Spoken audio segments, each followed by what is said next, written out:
So in this tutorial we'll be looking at how to demonstrate bootstrapping in R. So we'll be using the law school dataset in Bootstrap package to compute the bootstrap estimate of bias and standard error of the correlation statistic. So let's jump into R. So here we are in our studio. First of all, we have to install the Bootstrap package. So we use install.packages. I've already installed it, so I can comment on it. Then we load the package, right? So you have to run this to load the package. So I'm going to run. Then we can look at the structure of the data set. So we have str, we have law. Let's run this. So we have 15 observations, 2 variables, right? So let's define our variables. Define variables. So I'm going to name the first variable LSAT. The first variable in law dataset LSAT. Then GPA. The second variable, I'm going to name it GPA. So we can now look at the estimate. What are we interested in for the replications or the bootstrap that we want to conduct? We want to look at the correlation, right? So let's look at the correlation estimate from the observed sample. So we have, I'm going to name it theta.hat.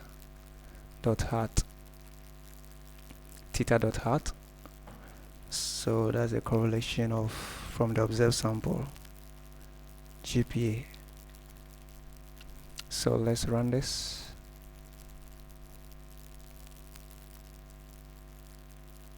I want to run this. Okay, let's run this too. Now let's run this. Okay, so we have the information here, but we can also look at it. Theta.hat. So let's run it. So it's approximately 78% for the correlation. So let's set up the seeder code for the bootstrapping, right? So seeder code for bootstrapping. What do we need? We need a number of replicates. So I'm using B for the number of replicates. I need 500 replicates. So number of replicates. Then we also need a sample size. So I'm going to use nrow law to give me the number of observations, which is basically going to give me the sample size. So sample size. And we also need a container to store the estimate for each replicate, right? An empty container or an empty vector. So I'm going to name this empty est.val. So numeric. Wait. So this is an empty vector to store the estimates, right? So I think we are good to go. So I can use the for loop for index B in 1 to B number of replicates. We need to sample with replacement. So sample with replacement, I'm going to use so we need a sample size of n, so 1 to n, size n, then replace true I can just use T for true, or I can write it in full true. So this is sampling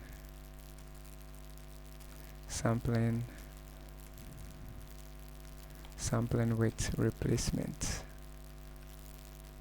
right? So the next step is to look at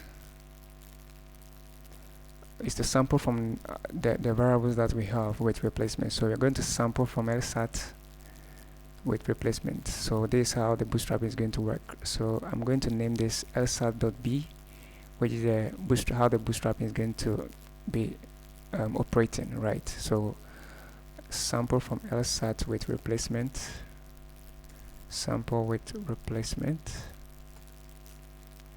right? So sample from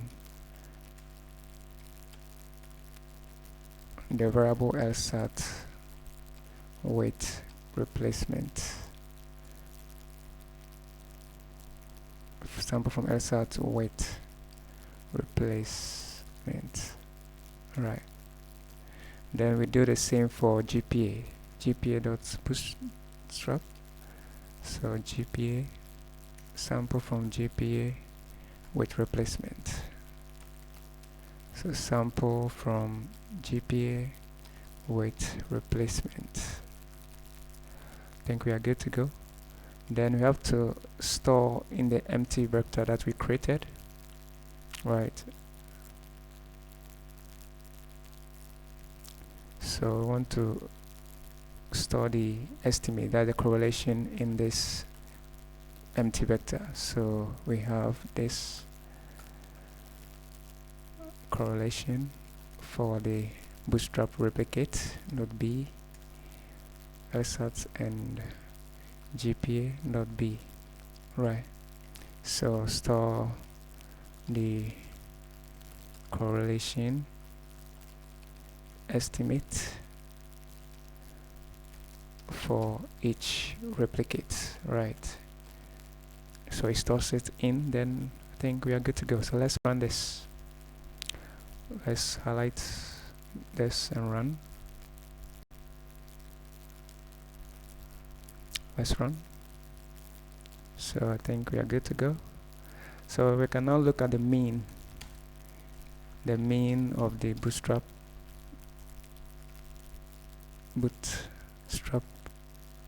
replicate. So I'm going to name this mean.boot. That's the mean of the replicates. So that's the estimated values. So mean.boot. Let's run this. So we have approximately 77% as compared to cbind. Let me compare it to with our estimated value from the observed sample. So I have the mean.boot, then the theta.hertz. So let's look at it too. Let's run this, control enter to run. So we can see that basically they are approximately the same, right?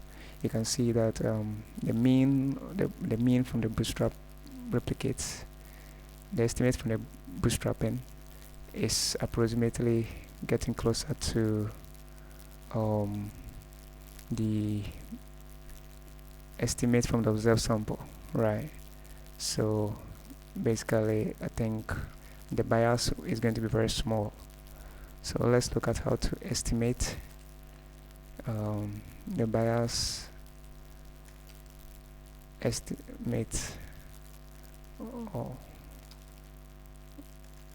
Let's make it Bootstrap estimate of bias. So I'm going to name this bias.boot. Then from our previous session we learned that the bias is basically the difference between the mean estimate from the Bootstrap and the estimate obtained from the observed sample. So basically we are going to use mean.boot minus theta dot height. Right, that gives us the bias. So bias dot boot, so that we can display the results. So let's run this. So it's approximately getting closer to 0, right? So basically what we can say here is that if we are to compute the parameter for correlation, right? If you are to take the GPA and LSAT of all the law school students, if you are to compute the parameter, that's the correlation, the value that or the result we are going to get will not be different from our observed sample data. That's the estimate that you have obtained. It will be approximately closer to it, right? So basically the evidence from our sample is strong enough to represent or to be tested at the population level, right? So let's look at how to compute the bootstrap estimate of standard error.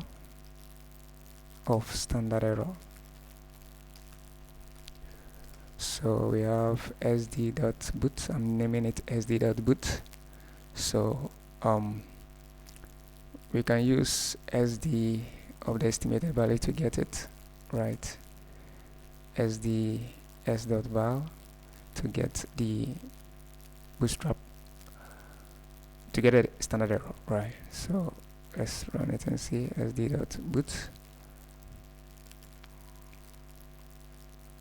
So let's run this. We had approximately 13%, right? Or we can use the formula that we studied from our previous session when we were looking at the theoretical aspect of it. We said that the standard deviation or the standard error for the bootstrap is given as square root 1 divided by b minus 1 multiplied by the sum of the square deviation of the estimated values, right? So we have the squared, the estimated values from the bootstrap, then the mean dot boot, right? I think we are good to go. So let's run this. And now compare SD. Let's make this one 1 so that it will be different from the first one. Boot 1. So let's look at it.